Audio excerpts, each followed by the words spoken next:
Pessoal, beleza? Tudo bem? Professor Rodrigo aqui, né, de Física, para a gente continuar com nossos resumos. Hoje a gente vai falar sobre campos magnéticos e vamos entender vários assuntos relacionados, né, com esse tema que é campos magnéticos. Então vamos lá então. A primeira coisa que a gente vai tratar é dos ímãs, né? Bom, o que são ímãs? São corpos que apresentam fenômenos notáveis, denominados fenômenos magnéticos. Isso é uma definição generalizada de ímã, que é também, o ímã também, que é uma substância física, né, é o óxido de ferro, né, que é, vamos dizer assim, que é minerado, né, tirado da terra, né, e levado para a indústria, e é um produto que é industrializado, não é isso? Que é processado, industrializado. Então, o que você tem aqui, ó, né, um exemplo aqui, né? Você tem aqui um ímã traindo aqui fragmentos de ferro, né, que a gente chama de limalha, e aqui você tem um desenho de um ímã. E o ímã ele tem uma polarização, né? A gente chama ela de norte e sul. Por que isso acontece? Porque o ímã ele tem tanto uma propriedade de atrair quanto de repelir, né? São forças de atração e de repulsão.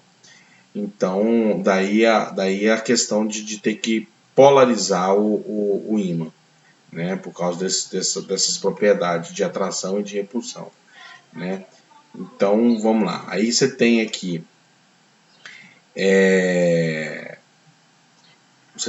né, uma agulha e tem aqui um ímã, né? Você vê, ó, o norte atrai o sul, né? E o norte repele o norte, né? Isso aí é repulsão e atração.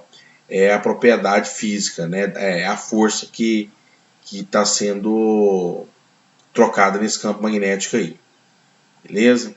Então, uma outra coisa importante é a questão da inseparabilidade dos polos do ímã. Olha só que interessante. Você pega lá a substância lá, né, o óxido de ferro. O ímã processado foi para a indústria, né, feito direitinho, tudo bonitinho, pintadinho, né, aqui de azul e aqui de vermelho, né, os separadinhos os polos. Quando você quebra ele no meio, ele polariza na sequência. Você quebrou, ele polariza. Você quebrou, ele polariza. Você quebrou, ele polariza, tá vendo? Então o ímã ele sempre vai polarizar. Você vai quebrando ele não tem como você separar os polos. Você quebra, surge, sempre que você quebra, surge novos polos. Então agora a questão do campo magnético dos ímãs, né? O campo magnético dos ímãs, né, a gente chama de vetor de indução magnética, né, simbolizado por B, ele está em volta do ímã, é claro, né? E ele vai ter um tamanho, né, que é um módulo, né?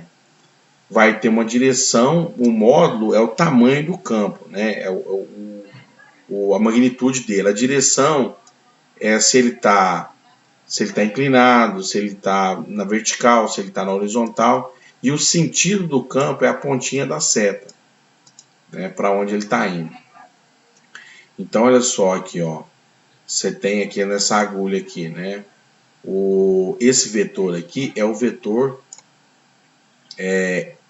indução magnética, né? Ele tem o que? Ele tem um tamanho, né? O tamanho da seta, que é a intensidade dele.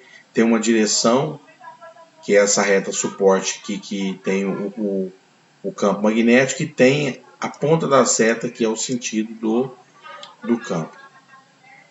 Beleza? Então, olha só, uma coisa importante, né? Que a intensidade, ela tem a intensidade do campo, ela tem uma unidade de medida. No sistema internacional é o Tesla, né? Que o símbolo é o T, tá vendo? Mas ela também pode ser medida usualmente em Gauss, né? Que o símbolo é G, ó. Então a relação entre essas unidades é que 1 Tesla vale 10 a quarta Gauss. Então isso é importante, né? A grandeza, né, é física campo magnético, né? É dado em Tesla e é dada também em Gauss, em Tesla na unidade internacional e Gauss na unidade usual. E a relação entre os dois é essa aqui, a relação de magnitude. 1 Tesla é 10 a quarta Gauss. Então, beleza. Agora vamos ver aqui as linhas de indução. Olha só que interessante. Você repara aqui que esse campo aqui não é uniforme. Ó. Ele tá menor aqui, ele está maior aqui, tá vendo? As linhas, né? Maior no sentido que eu estou falando da linha. Então, você vê que ele não é uniforme, né? Aqui ele tem um valor, aqui ele tem um valor, aqui ele tem um valor. O campo depende da distância, né? Ele é inversamente proporcional à distância. E o sentido sempre vai ser aqui, ó, saindo do norte, tá vendo? É a ponta da seta e chegando no sul. Então aqui, ó, sai do norte, tá vendo? Sai do norte e chega no sul.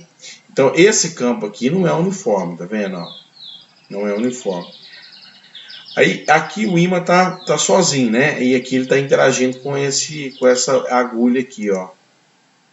Então provavelmente, né, o norte vai atrair o sul, né, e o sul vai atrair o norte. Então é isso aí, ó. Agora, olha esse outro visual aqui embaixo, aqui, o campo uniforme, quando ele é uniforme. O que significa falar que o campo magnético é uniforme? Olha só para você ver, as linhas, elas são paralelas, tá vendo? É tudo certinho, ó, uma do lado da outra, e não tem essas curvas aqui, ó, vamos dizer assim, né? Não tem essas curvas. Então, ele é uniforme, tá vendo? Ó? Ele tem a mesma intensidade. Em qualquer posição aqui, ó, nesse ponto 1 aqui, a intensidade dele é a mesma no ponto 2, tá vendo? E a mesma no ponto 3. Aqui não, aqui já é diferente, ó. Se você colocar um ponto aqui, a intensidade dele tem um valor. Se você colocar aqui, ele tem outro valor. Aqui está explicando também, ó, aqui, ó. Aqui no P1, tá vendo? Tem um valor, aqui no P2 vai ter outro e aqui no P3 vai ter outro valor. Então você vê que o valor do campo é diferente. Mas se você pensar na lógica, né, a P1, a distância, a posição de P1 e a distância para o ímã é diferente da posição do P2 e da distância, que é a mesma coisa vale para o P3. Então você vê que o campo vai variar. Então vai ter valores diferentes. Aqui são valores iguais. Então aqui é um campo que varia, né? E aqui é um campo uniforme. Aí aqui você tem, dentro do campo, né? Você colocou aqui, ó, 3 agulhas, tá vendo? 3 ímãzinhos pequenininhos. Então vai interagir com o campo, entendeu? Ele vai interagir com o campo.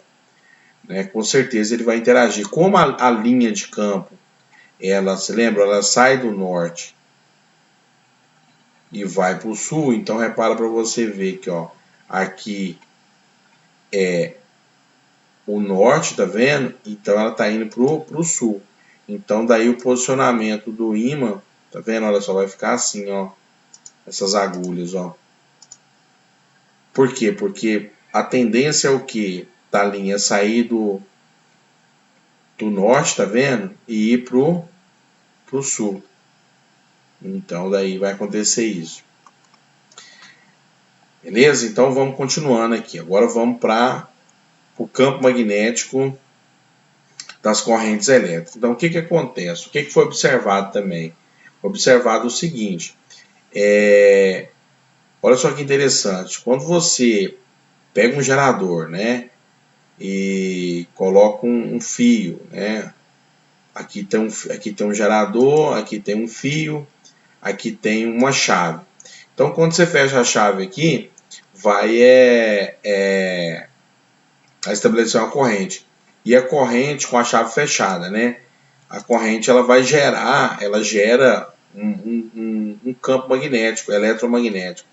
Então quando você coloca um ímã por perto, nesse caso aqui, tá vendo? Está sendo colocado um ímã, uma agulha, ela sofre um desvio quando a chave está fechada.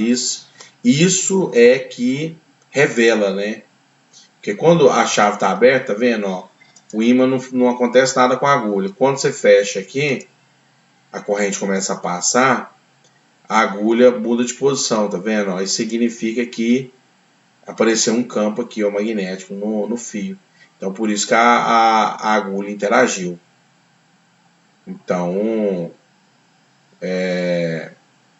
isso foi uma experiência, né, que o dinamarquês Hans Christian fez, e em 1820, tá vendo? Ele descobriu a existência desses campos magnéticos gerados por corrente elétrica. Beleza? Então vamos lá, então, continuando. Ó.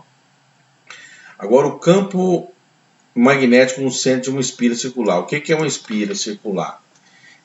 É um fio, né, em forma de círculo, né? Isso é uma espira.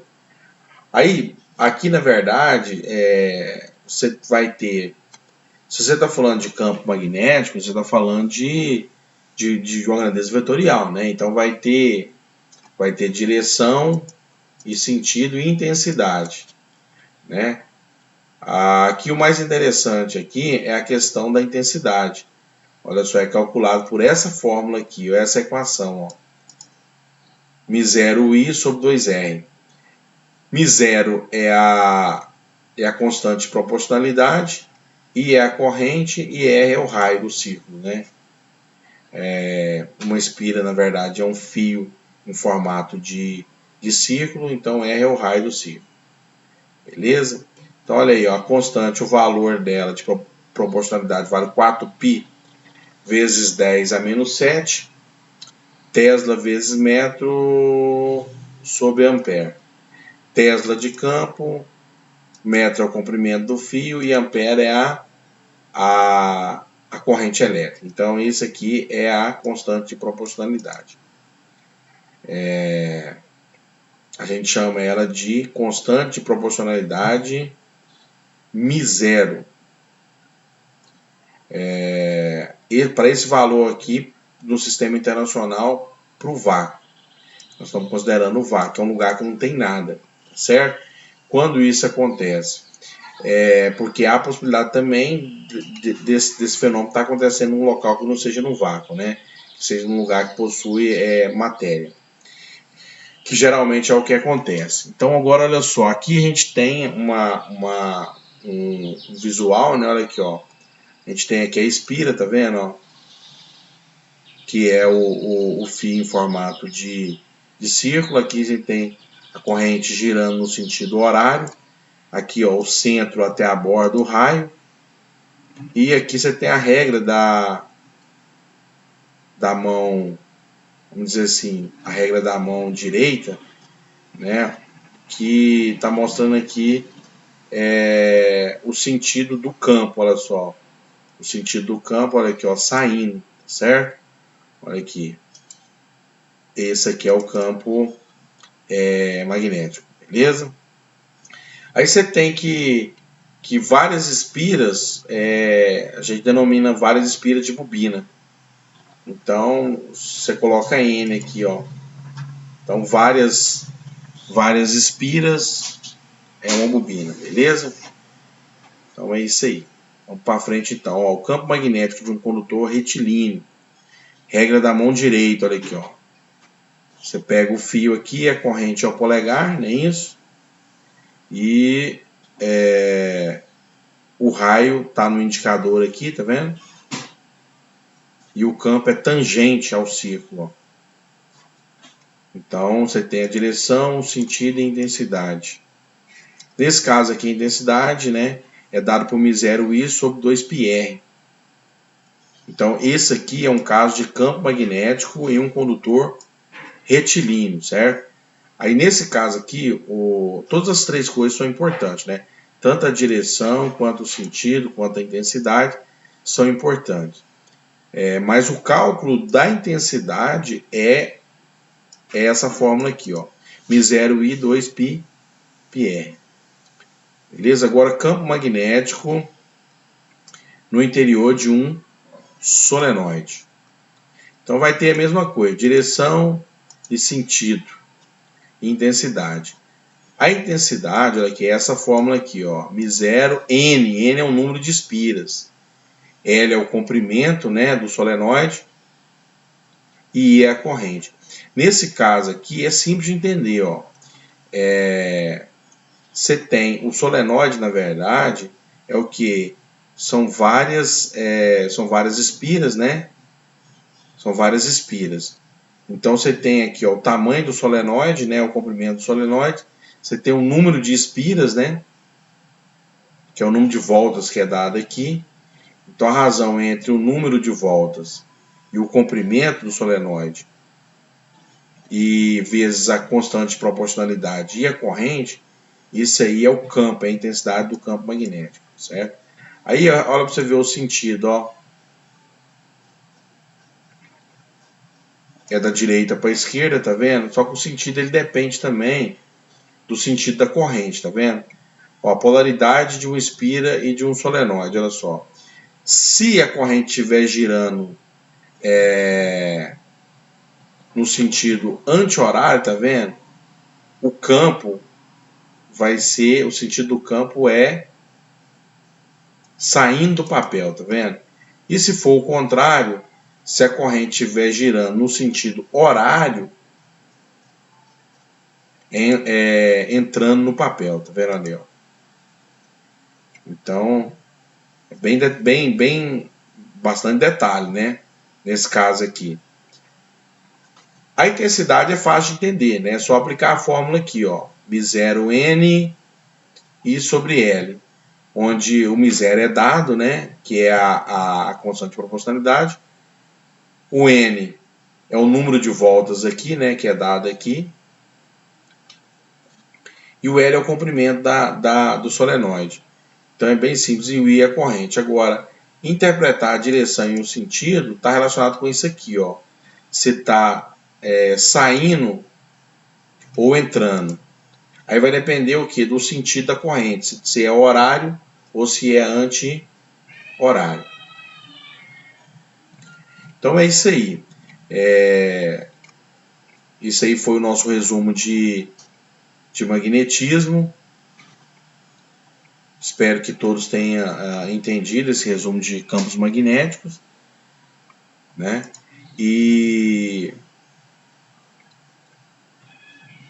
forte abraço e bons estudos.